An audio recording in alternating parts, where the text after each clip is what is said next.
Bonjour à tous et à toutes, ici Pharos Adius, on se retrouve sur Skyrim, il est 7h30 du matin, donc je vais pas éviter de parler très fort parce que le reste de la maison dort, et on va un petit peu parler de l'anniversary, parce que j'aimerais un peu donner mon avis là-dessus. Donc qu'est-ce que je vais dire sur l'anniversary? Donc l'anniversary en fait a fait beaucoup de bruit sur internet ces derniers temps, parce que des gens se sont retrouvés choqués. Ils se sont retrouvés choqués sur le fait que Bethesda est sur la licence, et aussi le fait que l'anniversary ne vaut pas le coup. En fait, l'anniversary, il faut la prendre un peu comme l'anniversary d'Oblivion. Ça veut dire une version du jeu qui ne va pas changer grand-chose au contenu. Elle ne va pas non plus révolutionner le jeu, un peu ce que faisait Oblivion. L'anniversary va surtout rajouter tout le contenu payant gratuitement. Je m'explique sur la chose.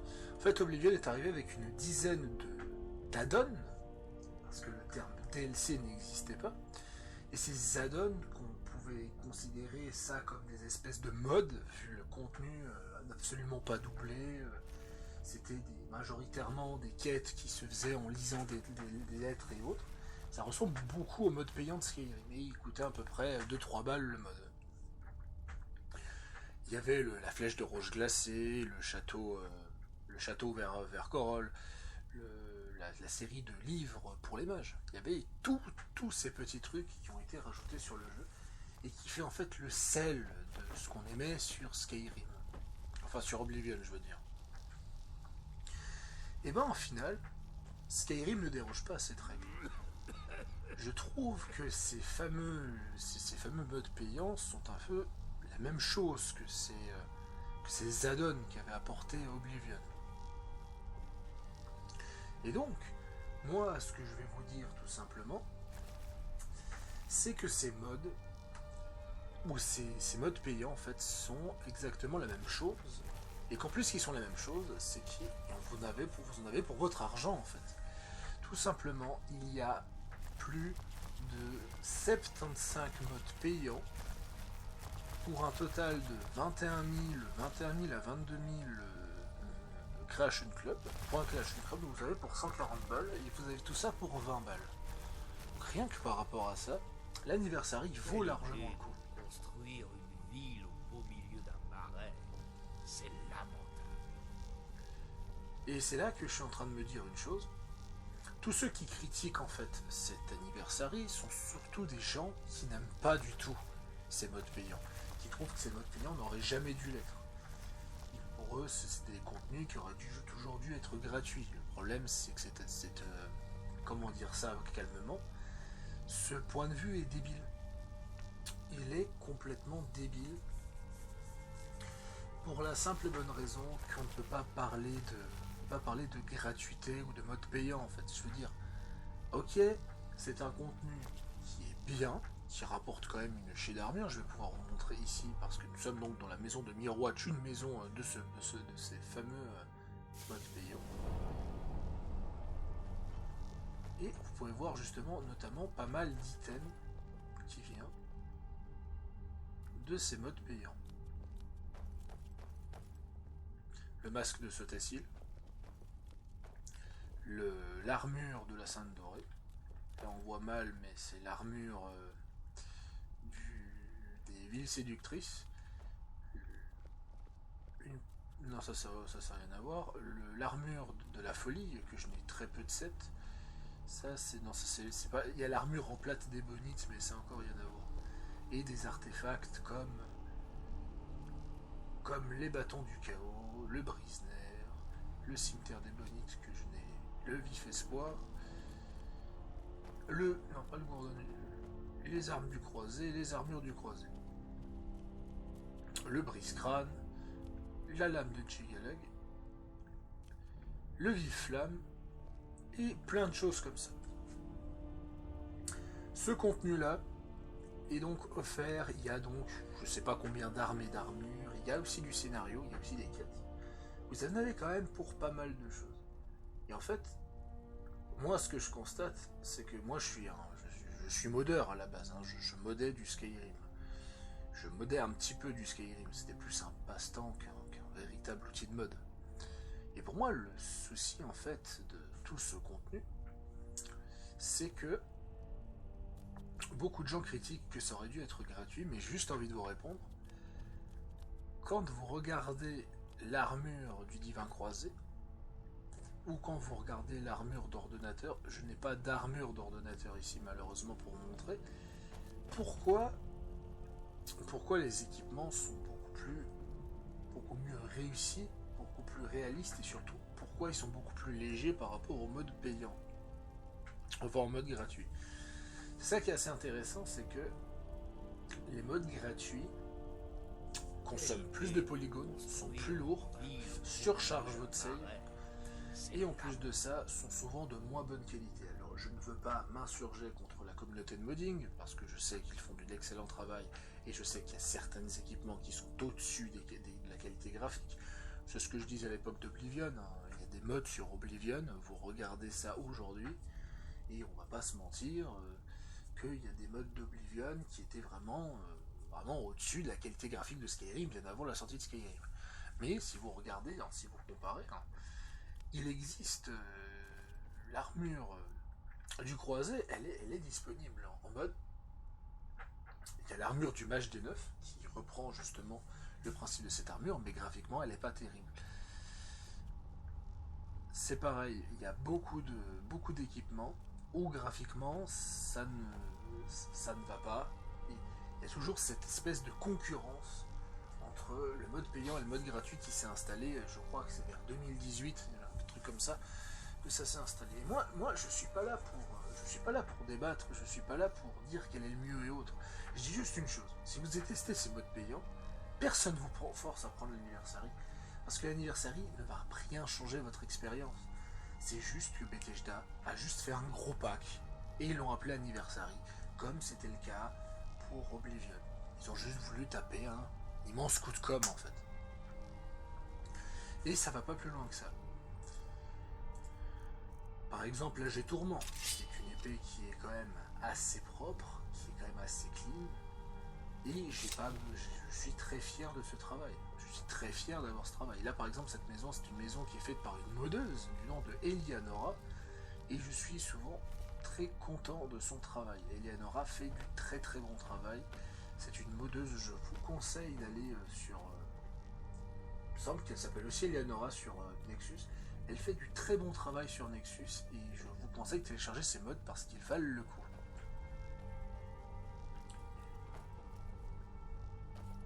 Pour en revenir au problème de ces mods payants, c'est que justement la communauté fait une espèce de concurrence. Ben, le problème c'est que, de nouveau, les modeurs payants travaillent pour Bethesda, parce que c'est un peu le cas, fait de l'excellent travail pour Bethesda. Beaucoup de gens sont très satisfaits du Bluechill Manor et de Mirwatch, la maison où on est. Et de l'autre côté,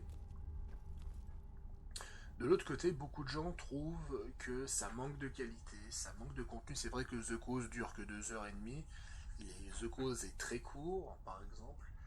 Ghost of Tribunal, au final, n'a pas réellement d'intrigue scénaristique, elle est surtout là pour expliquer, mettre du lore en fait, et pour faire venir les armures. D'ailleurs, vu qu'il me semble qu'il y a une forge ici, je vais pouvoir montrer les équipements.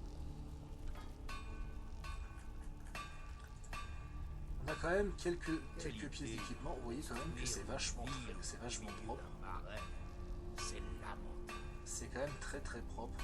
On a vraiment, voilà, regardez l'armure d'ambre par exemple, ou l'armure de Sainte-Dorée, ou l'armure d'Almalexia. Vous pouvez voir les détails qu'on peut voir sur la pièce d'armure. Il y a un gros travail qui a été fait sur ces modes payants, c'est pour ça que je les respecte. Pour ce qui est scénarisation, effectivement, ils auraient pu mieux faire. Ça, je suis totalement d'accord que les modes payants, ils auraient pu mieux faire pour la scénarisation. Le souci de ça, et ça c'est mon avis, je sais que je me répète souvent dans cette vidéo, parce que j'ai pas dormi en même temps, le souci en fait de cette histoire, c'est que vous voyez le mode Elder Scrolls Beyond Cyrodiil. Ça fait 8 ans qu'il est en développement et je pense pas que Bethesda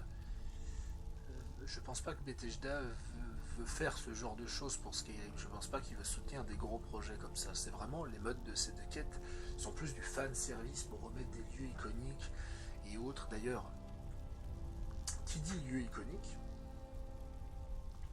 avec autorisation de Bethesda, qui dit réutilisation des assets, et donc le droit de réutilisation des assets, et d'ailleurs ça se voit au niveau de la qualité des armures, parce qu'ils ont juste repris les armures de Morrowind et Oblivion, et ils les ont adaptées graphiquement pour du 2021, et ça rend extrêmement bien. D'ailleurs on le voit très bien, justement. Cette armure aussi est très bien détaillée, mais cette armure qui vient de Dawnguard, elle est très bien détaillée justement parce qu'elle vient d'un DLC. Par exemple, si vous regardez l'armure de Chitin, l'armure de Chitin est quand même très bien détaillée aussi, mais il y a quelques imperfections. Là où justement, quand on voit ce casque de près, on voit qu'il a beaucoup moins d'imperfections parce que justement, c'est du contenu payant qui est de très bonne qualité. Par exemple, si vous zoomez un peu, vous pouvez voir justement les mailles assez bien faites et même les taches et les lignes, comme quoi l'armure a été abîmée. C'est vraiment un très très bon travail qui a été fait sur l'armure et c'est de très très bonne qualité. Pour ce qui est des scénarios sur lesquels on aurait pu s'attendre à mieux, par exemple une intrigue de 3 heures, voire même une intrigue de 10 heures, mais de nouveau ce ne sont pas des DLC, ce sont des modes payants.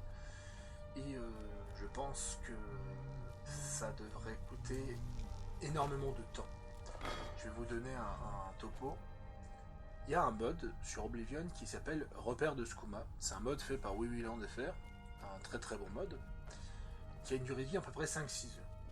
Le mec a pris un an entier pour faire ce mode. Je suis en train de me dire que le mec de The Cause, qui a dû prendre 2h30 pour son mode, je sais pas combien de temps il a pris, mais je pense qu'avec Bethesda, il a dû prendre 3 fois moins de temps nécessaire. Je pense qu'en vrai, il a dû prendre 5 mois, 4 mois maximum, je pense. Et c'est là qu'on en revient au problème. Oui, on pourrait avoir des modes payants de meilleure qualité. D'ailleurs, beaucoup de gens ont dit, hein, le Beyond Cyrodiil est tellement de bonne qualité, je vous invite à voir le trailer, que les gens ont dit qu'ils payeraient pour ça. Donc moi, je pense honnêtement que les modes payants ont tout à fait leur place dans l'écosystème des modes, mais il faut savoir choisir ce qu'on veut. On peut, moi personnellement, ce que je faisais, et je vous dis ce que je faisais avec Skyrim, d'ailleurs c'est ce que j'ai déjà dit dans cette vidéo, c'est que je prenais une version gratuite du mode, et je regardais des images de la version payante. Et celle qui me plaisait le plus, je la prenais. Je n'allais pas plus loin, je prenais celle qui me plaisait le plus. C'est notamment pourquoi l'armure du Chevalier des Neufs, je l'avais bien avant l'anniversaire. Parce que je trouve que celles faites par les modeurs gratuits sont dégueulasses. Je pense que c'est ça, c'est une question d'offre et demande au final. Mon avis sur l'Anniversary est le suivant. L'Anniversary vaut largement la peine d'être prise. C'est une très bonne édition. Mais, si les modes payants ne vous intéressent pas, ne le prenez pas. Ça ne vaut absolument pas la peine. Vous allez trouver zéro intérêt à la prendre, surtout si c'est du contenu qui ne vous intéresse pas en fait. Il n'y a pas de mise à jour graphique. Il n'y a pas de... Il y a peut-être des temps de chargement. Les temps de chargement sont plus rapides parce que justement c'est optimisé, vu que ce sont des modes soutenus par Bethesda, il y a une meilleure optimisation. Vous avez quand même 76 modes et encore 45 qui sont prévus, donc vous avez quand même pour 130, voire éventuellement jusqu'à 200 balles de mode payant qui passe à 20 balles, donc ça vaut largement la peine. Mais de nouveau, si ça vous intéresse pas, ça ne sert à rien de le prendre. Moi personnellement, je m'éclate, hein. J'ai actuellement 66 heures sur la spéciale édition depuis que j'ai reprise avec l'Anniversary, et je m'éclate vraiment comme un fou. Je vais pas parler plus, parce que je pense qu'en vrai, il n'y a pas grand chose à dire sur l'Anniversary. L'Anniversary était pour moi une très bonne version, et je vais maintenant, j'étais contre les modes payants, mais je défends les modes payants parce qu'au final, ces développeurs, on ne leur a pas mis de couteau sous la gorge. Ils ont choisi ce qui s'est passé, c'est leur choix, et moi je ne vais pas m'insurger là-dessus. quand je vois le travail qui a été fait sur les maisons qui sont compatibles avec Hearthfire, donc ce qui fait que vous pouvez envoyer vos enfants à Mirwatch par exemple, ou que les joueurs PlayStation pourront profiter de ces modes, alors qu'ils n'ont pas accès aux modes. Moi je me dis quand même que c'est un magnifique travail qui a été fait, un très grand respect qui a été fait justement du lore, parce que tout ce que vous voyez c'est du pur officiel.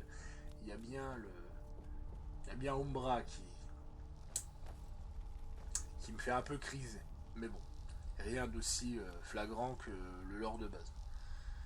Moi, j'ai pas plus de choses à dire. Oh, je viens de réaliser qu'il y a de la terre fertile et que je pouvais poser des plantes.